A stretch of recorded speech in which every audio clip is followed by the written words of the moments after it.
The story begins with King Inglise of Silver lying on his deathbed, surrounded by mournful onlookers. After uttering a few parting words, he closes his eyes, succumbing to his fate. Inglise, in his final moments, is visited by the goddess Alicea, who extends an offer of any reward he desires within her considerable power. Without any regrets for his previous life, Inglise expresses his heartfelt desire to be reborn, not as a means to rectify his past, but to follow the path he left behind when he ascended to the position of Hero King. Alicea, with a benevolent nod, grants his wish as he breathes his last, sending his soul far into the future. In this new era, Inglise is reborn as a baby girl. As soon as she becomes aware of her new body's gender, Inglise panics. Left alone, she tries to tap into the ether, but something feels amiss. The presence of the goddesses remains elusive. Just as her confusion deepens, the city comes under siege by flying beasts. Inglise's mother, Serena, rushes into the room and briefly catches her daughter floating. Serena dismisses it as a trick of the eye, refocusing on the urgent task of evacuating to the castle. Throughout the chaos, Inglise remains captivated by the idea of these beasts as a potential challenge. Upon reaching the castle, Serena reunites with Irina, and together they make their way to where the other children are gathered. Among them are Raphael and his sister Rafinha, who happens to be the same age as Inglise. Raphael's frustration is palpable. Despite possessing a rune, a coveted mark needed to wield an artifact, he can only watch the chaos unfold. Artifacts are potent weapons capable of combating magicite beasts, and every knight bears them etched onto their bodies. Raphael's mother begins to reveal the significance of his special class rune, emphasizing that he is the chosen one entrusted with the hopes of the people. She stresses the urgency of his survival, even if it means leaving everyone behind in dire circumstances. Amidst their conversation, a magicite beast abruptly crashes through the window. Raphael's mother is rendered unconscious, and Serena rushes to her aid. While attending to them, Serena takes Rafinha from Irina's arms and makes a quick decision. As Raphael prepares to fight, Serena thrusts the baby girls into his arms and urges him to escape with them to safety. Raphael places the girls behind a makeshift barricade of furniture but refuses to simply flee. He returns to the battle alongside Serena, showcasing his determination and spirit. Inglise, observing the unfolding events, acknowledges Raphael's potential to be a hero. However, the odds are against them, and they are soon thrown against a wall, losing consciousness. Inglise intervenes to prevent them from succumbing to their injuries.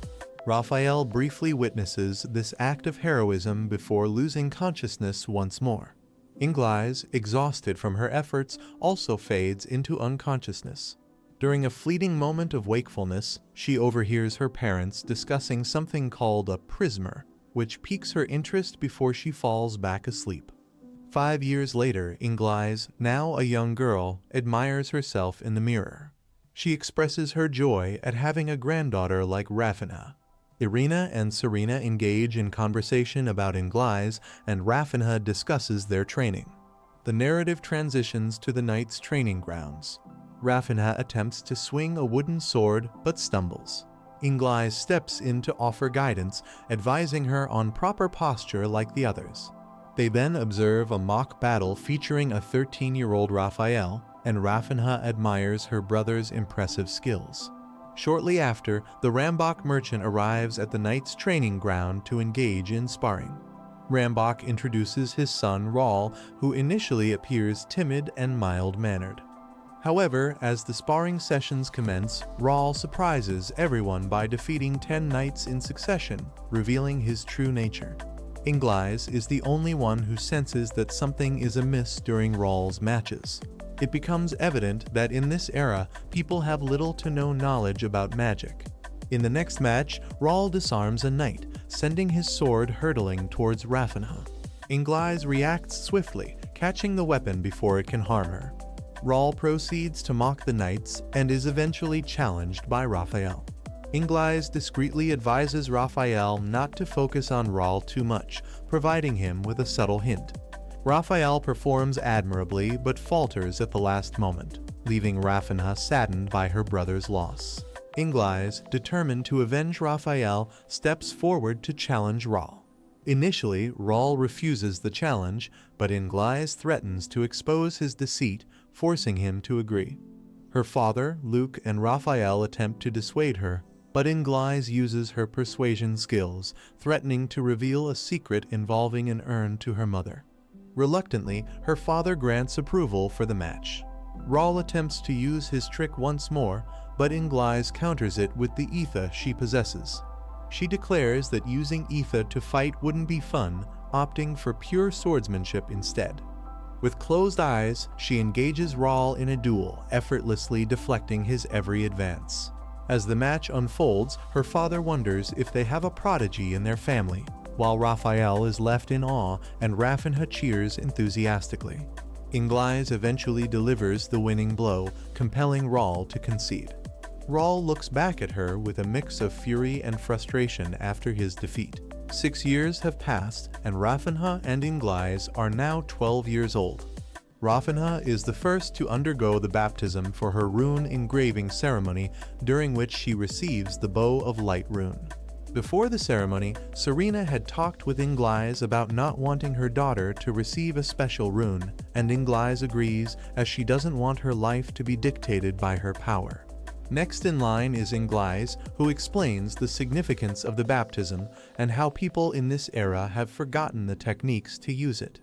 However, when the ceremony concludes, it becomes apparent that nothing has happened.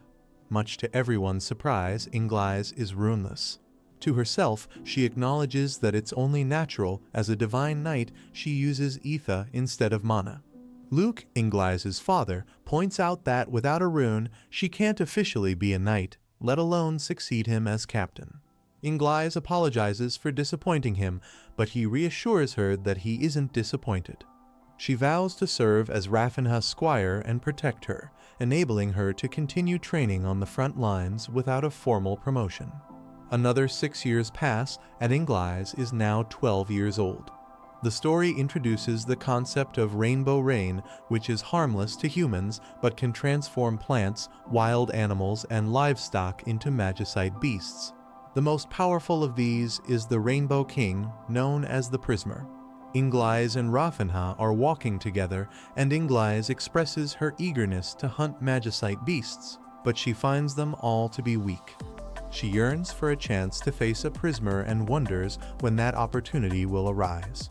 Rafinha informs her that a Prismer hasn't been seen in their Emir for at least 20 or 30 years, though there have been reports of sightings in neighboring countries.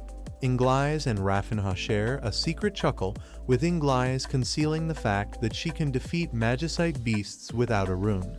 With the rain finally stopped, Inglise and Rafinha gaze upon the highland floating above them. They learn that the Highlanders are responsible for providing the baptism box and producing the artifacts, essential tools for the people on the surface to defend themselves against magicite beasts. In exchange, the surface dwellers supply the Highlanders with abundant crops and materials.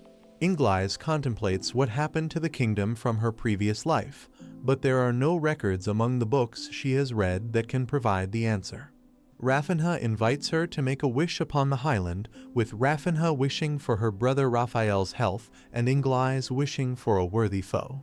Rafinha playfully comments on Inglise's inner warlord concealed within the body of an angel. Inglise doesn't deny it, and Rafinha suggests that she should make a more girly wish, like wishing for a boyfriend. Inglise is taken aback, given that her mind is still that of a man, and Rafinha agrees, stating that she wouldn't expect anyone other than Raphael to be Inglise's boyfriend. As night falls, Inglise dons a party dress and admires herself in the mirror. Rafinha joins her, and they share a brief conversation before heading to the party room. It's revealed that every 2 or 3 years an inspector visits, but this time they are accompanied by a Highlander. Inglise and Rafinha will also attend the party. At the party, Inglise clings to Rafinha, feeling comfortable with the gaze of women but uneasy about the lustful looks from the men.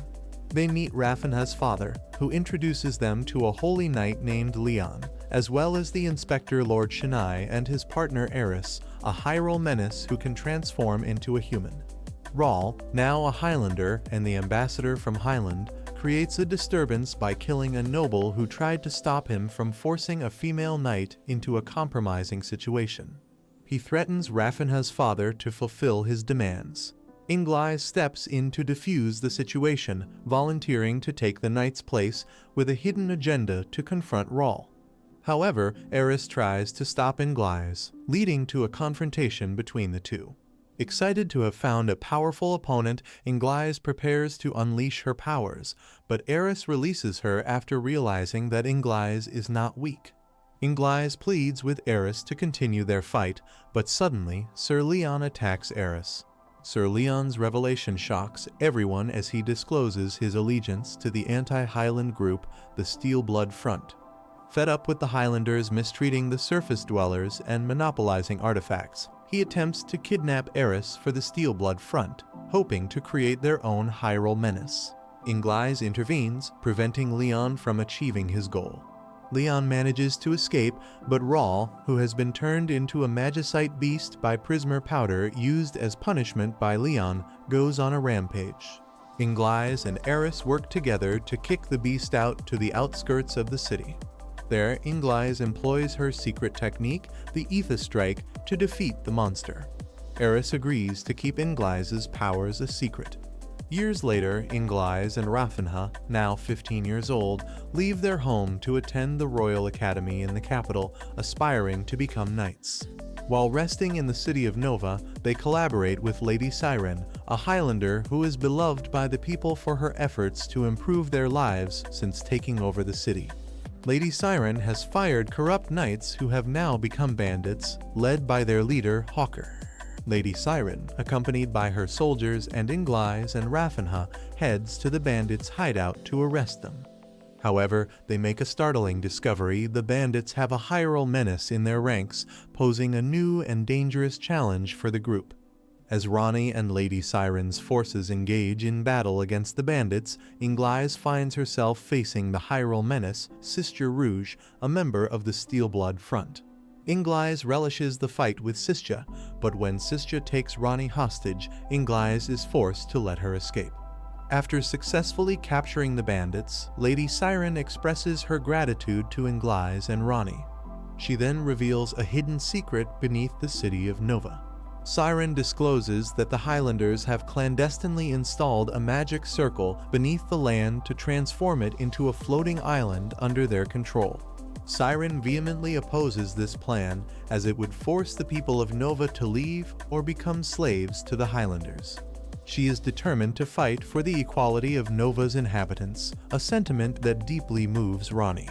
Later that night, a shocking turn of events occurs when Siren transforms into a magicite beast after being poisoned by her own maid, who seeks revenge against the Highlanders for killing her son. To stop Siren's destructive rampage, Inglai and Ranni reluctantly join forces with Sistja and the enigmatic leader of the Steel Blood Front, a man wearing a black mask. Like Inglai, he possesses Aether. Together, they freeze Siren in ice, while the masked leader uses his powers to shrink her and remove the Prismer from her body. With Siren saved, Inglai and Ranni depart from Nova, leaving the Steel Blood Front with the promise that they will protect the people and remove the magic circle. As they head towards the Knight Academy, Siren, now a small and harmless creature named Rene, joins them. Inglai vows to one day find a cure to restore her to her normal state. And with that, we wrap up our journey through the captivating realm of Reborn to master the blade. If you've relished the exploration of swordsmanship, fantastical worlds, and the pursuit of mastery, be sure to smash that like button and share your insights in the comments below. Your ongoing support fuels our passion for delving into the rich narratives that keep us spellbound.